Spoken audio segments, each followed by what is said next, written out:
Olá, quem está falando aqui é o professor Leonardo Pedrotti, do Departamento de Engenharia Civil da Universidade Federal de Viçosa. E hoje eu estou aqui para mostrar e falar um pouquinho sobre o projeto da incorporação da lama vermelha em geopolímeros, tintas e compósitos sensores. A gente sabe, né, que a lama vermelha é um material proveniente da produção da bauxita, né, e esse resíduo gerado, né, ele é muito rico em materiais silicosos, em alumínio, em ferro, né, e ele, assim enxergamos como um bom material para a produção de construções mais sustentáveis, né, e com isso a gente reduziria os impactos, né, deixados por esses resíduos que muitas vezes são deixados no meio ambiente ou encaminhados para aterros, né, com isso, né, fazendo com que esse material se torne um material, né, reaproveitado aí, principalmente nessas três matrizes que nós pesquisamos, tá? Os materiais aí, existem alguns estudos que, pelo processo Bayer, né, a cada tonelada de alumínio produzido é gerado de 0,3 a 2,5 toneladas de lama vermelha. Bom, o projeto, ele teve como sua justificativa, né, a incorporação, né, desse resíduo nessas três matrizes. A justificativa principal é porque é um material que possui uma granulometria adequada, fina, para o uso desses materiais, e ele é um material abundante em alumínio, sílica e óxido de ferro. Como filler condutivo de concretos inteligentes, e ele pode ser utilizado como pigmento inorgânico em tintas, através da sua incorporação e como precursor em materiais geopoliméricos. O objetivo específico desse trabalho foi desenvolver geopolímeros otimizados, criar tintas sustentáveis com base na lama vermelha e estudar o desempenho de compósitos sensores para, então, reduzir os impactos ambientais. Bom, como foram três produtos, o primeiro produto foi o geopolímero, né, onde foi se preparado este material, né, essa lama coletada, secada, peneirada e depois caracterizada química e mineralogicamente, conforme os relatórios. Depois foram realizados ensaios de compressão e durabilidade e depois uma análise experimental desses materiais. Bom, dentre essas etapas, né, a mistura e produção de argamassa contendo a lama vermelha, areia artificial, metacaulinita e teores de álcalis pré-definidos em 10% para uma relação água-ligante em torno de 0,3. Os geopolímeros, então, eles foram processados estatisticamente, né, onde foram realizados incorporações desses resíduos, dessas misturas, como demonstrado aqui no primeiro quadro. Esses materiais, então, eles foram misturados na proporção aglomerante, água aglomerante, água ligante de 0,3, comprimidos, conformados por compressão, com faixas que variavam de 1,8 a 2 gramas por centímetro cúbico. Depois eles foram curados a 60 graus, 24 horas. Passados aí 7 dias, foram então ensaiados a compressão, onde inicialmente é possível ver uma evolução dessa resistência quando se tem, né, a incorporação de percentuais maiores de metacaulinita. Aí o primeiro gráfico mostra-se isso, e no segundo gráfico uma evolução dessa resistência. Então, maiores teores de metacaulinita proporcionaram aí aumentos dessas resistências. Depois foram estudados a durabilidade por secagem e molhagem, né? Então, a cada ciclo de secagem, né, a evolução da deterioração desses materiais. É possível verificar que alguns desses traços apresentaram, né, uma piora com aparecimento de fissuras. O segundo produto utilizado e realizado foi a fabricação de tintas, né, onde foi utilizada a lama como um pigmento inorgânico, né, juntamente com a água e a resina PVA.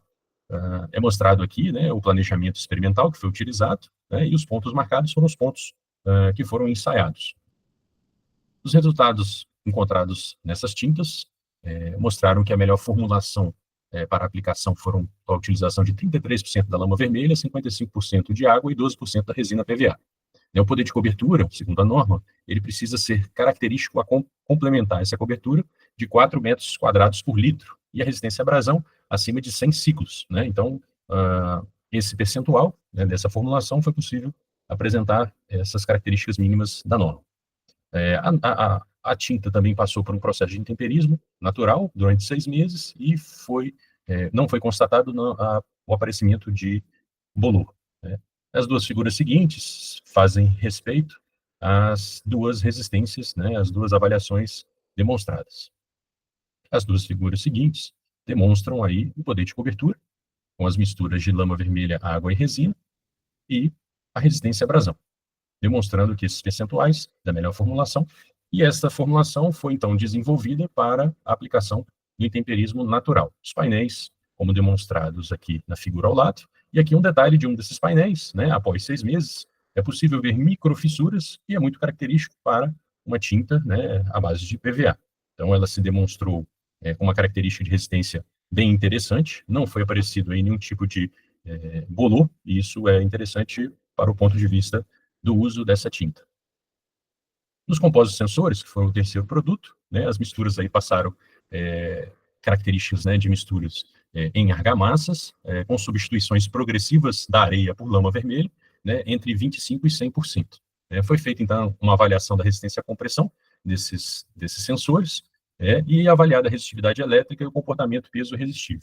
Na foto ao lado, é possível verificar o corpo de prova, onde eles foram ali aplicados um carregamento compressivo, né, e foram utilizados extensômetros, né, e sensores Arduino para a leitura da resistividade elétrica.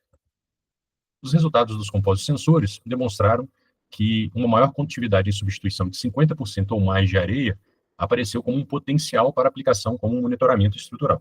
Então, aqui demonstra-se que, né, acima de 50%, desculpa, abaixo de 50% de lama vermelha, a consistência, né, ela foi diminuída, né, mas ela foi capaz de ser moldada para a conformação do nosso sensor.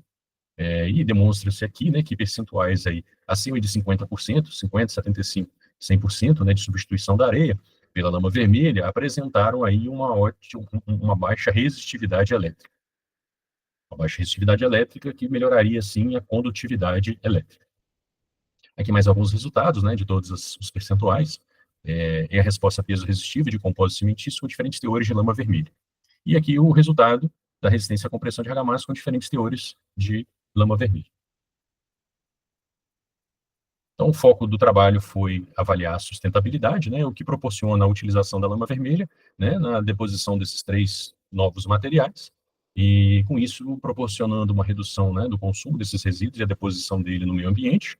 A gente pode também utilizar como uma condição sustentável a substituição de materiais, como a areia, e a diminuição dos impactos gerados, já que a gente consegue diminuir os resíduos dispostos no meio ambiente.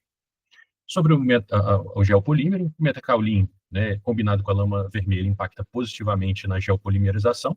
O tempo de cura do geopolímero junto à lama vermelha, ele impacta na resistência final do aglomerante geopolimérico, e a absorção d'água dos exemplares analisados atenderam ao limite normatizado para tijolos cerâmicos, o que possibilitaria a utilização dessas misturas para a fabricação de blocos em substituição ao bloco cerâmico. Já nas tintas, o poder de cobertura, a adição da lama vermelha contribuiu significativamente para o aumento dessa cobertura das tintas. A resistência à abrasão, resina PVA, contribuiu para a melhoria da resistência à abrasão das tintas. E quanto ao intemperismo natural, as pinturas com lama vermelha não apresentaram nenhum tipo de manifestação como bolor após 6 meses de exposição ao intemperismo natural. As conclusões gerais aí dos sensores é que, a partir dos 25%, né, é possível se utilizar o resíduo como substituição da areia, né, e a trabalhabilidade, a incorporação acima dos 25%, ela interfere nessa trabalhabilidade, porém, o ideal é que a gente faça a utilização de 50%, já que 50% ele modificou a resistividade elétrica dos compostos cimentícios. A piezo-resistividade, né, então, foi alterada a partir dos 50%, 75% e 100%. Com isso, foi possível fabricar os sensores com substituição da lama vermelha. Agradecimento aí em especial à FAPEMIG por ter apoiado esse projeto.